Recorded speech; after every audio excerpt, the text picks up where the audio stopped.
What if there were a monster that just stands still, staring at you until you make the wrong move?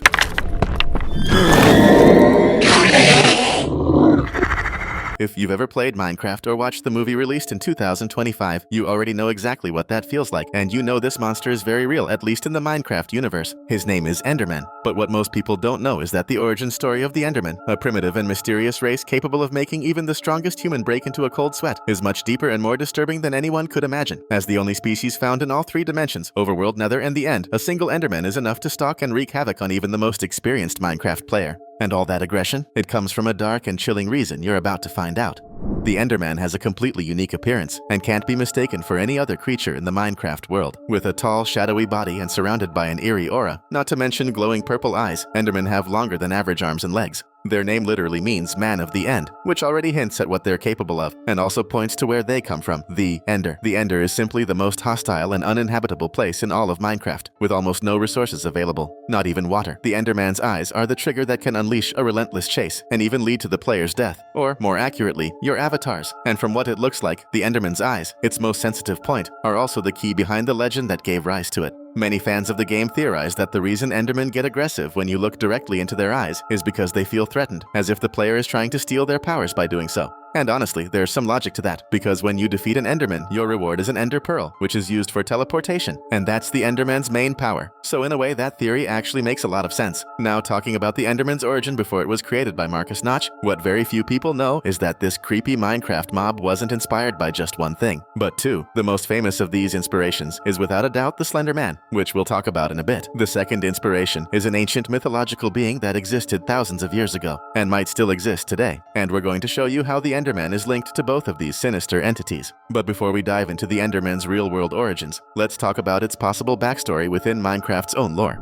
The Minecraft world has an official origin for almost everything in it. This can be discovered by reading the Mobestiary, the official in-game registry book that details the traits, weaknesses, and strengths of every mob in the Minecraft universe. The book suggests that the Enderman is an ancient and mysterious creature, and that its true origins may be deeper than they appear in the game. This inspired fans to create a fascinating theory, one that hasn't been confirmed but also hasn't been denied by the game's creators. According to the theory, thousands of years ago, an ancient race of humanoid beings lived peacefully in their own dimension, what we now know as the End. Although they looked somewhat similar to us humans, they were taller, more muscular, and had much more advanced minds. All of this allowed that ancient race to build massive castles, bridges, and stunning structures, what we now see as the ruins scattered throughout the End. Because they were the masterminds behind such impressive creations, they called themselves the Builders. But they had one defining trait: an endless hunger for knowledge. To them, discovery was everything. Knowledge had no limits. Ironically, this very obsession would become their downfall, their tragic end. They were constantly digging in search of new blocks they could use to improve their builds, and at one point, some of the builders discovered mysterious purple blocks they had never seen before, the End Crystals. They quickly realized these crystals had healing powers. They could regenerate from wounds suffered while mining or from other injuries. So digging up more crystals became a top priority in the builders' world. But over time, the End Crystals became harder and harder to find. They could only be uncovered the deeper one dug into the earth, and the builders dug it deeper than ever before until they accidentally woke a malevolent creature that had been sleeping in the darkest depths of their dimension, the Ender Dragon. This beast was the sole rightful user of the End Crystal's regenerative powers. Once awakened, the Ender Dragon unleashed a reign of terror upon builder society, launching devastating attacks. With no more crystals left to heal, the builders had no way to recover from the damage caused by the dragon's breath, a toxic purple mist that inflicts continuous harm on anyone caught in it. The Ender Dragon destroyed their cities, and the once great civilization slowly collapsed into what we now recognize as empty, crumbling ruins. In a desperate attempt to survive, the builders discovered their dimension wasn't the only one in existence. They became obsessed with traveling between dimensions, hoping to find new lands where they could continue their pursuit of knowledge and escape the wrath of the Ender Dragon. Eventually, they developed a special plant using the last remaining End Crystals. This plant would grow a fruit that, if their theories were correct, would grant whoever ate it the ability to teleport between dimensions. To grow this fruit, the plant needed essential resources: water, minerals, and other life-sustaining elements that were quickly disappearing in the builder's dimension. When the first batch of fruit finally grew, what we now know as chorus fruit, the builders who consumed it discovered they could teleport, but only within the same same dimension. Crossing between dimensions remained impossible. Worse still, their bodies began to change. They were slowly covered in shadows, and their eyes turned a deep, glowing purple. Every time they teleported, usually to avoid the Ender Dragon's poisonous breath, the transformation advanced further. So the builders who ate the fruit gained both teleportation powers and resilience drawn from the tree's resources, becoming immune to the Ender Dragon's toxic mist. But those who didn't get to eat the fruit, because there simply wasn't enough for everyone, died either from the dragon's attacks or from the lack of basic resources, like water. That explains why Endermen hate the Ender Dragon, and why they possess teleportation abilities. At some point, a few of them managed to access the portals and reach other dimensions, but it was already too late. Their world was in total ruin, and they themselves were mentally broken, still compulsively collecting blocks, just as they used to when they were builders. Now, whenever someone stares directly into their eyes, they become hostile. Many believe this triggers a deep sense of guilt over their role in the near destruction of their entire civilization. It's a theory that really makes sense. It ties together all the loose ends and powers surrounding the Endermen, but their origin in the real world is a little different from their backstory in Minecraft. But before we dive into that, if you're into Minecraft and love its lore, drop a comment down below saying "end."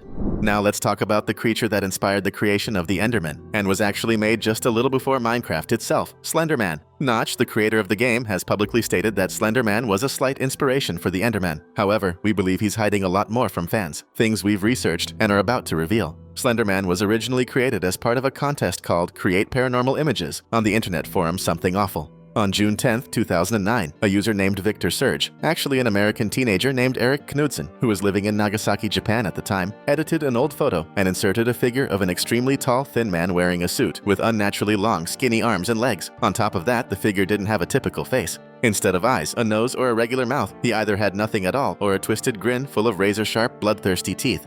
The first two photos Victor Surge released featured kids, either at a park or walking with friends. Very quickly, the myth spread across the internet, with more and more people contributing to the legend, connecting Slender Man to missing children and even darker things. According to the lore, once this entity chooses a target, it follows a terrifying ritual that begins with the, quote, simple act of observing the victim from a distance, usually at night, hidden among trees or in nearby woods. Allegedly, people being stalked by Slender Man begin experiencing strange symptoms, violent coughing fits that include blood, relentless paranoia fueled by extreme psychological terror, and episodes of amnesia that erase any direct memory of seeing Slender Man, though the overwhelming sense of fear and dread always remains. After enduring all this, victims supposedly enter a complete mental breakdown, becoming capable of committing horrifying acts like what happened in 2014 in the quiet town of Waukesha, Wisconsin. Two 12-year-old girls, Anissa and Morgan, stabbed their best friend Peyton 19 times, claiming it was an order from Slender Man. The two girls also said that once the sacrifice was made, their reward would be to live in Slender Man's mansion, deep in the woods. They truly believed Peyton was dead, but miraculously, she regained consciousness and managed to crawl to a nearby road, where a passing cyclist saw her and called for help.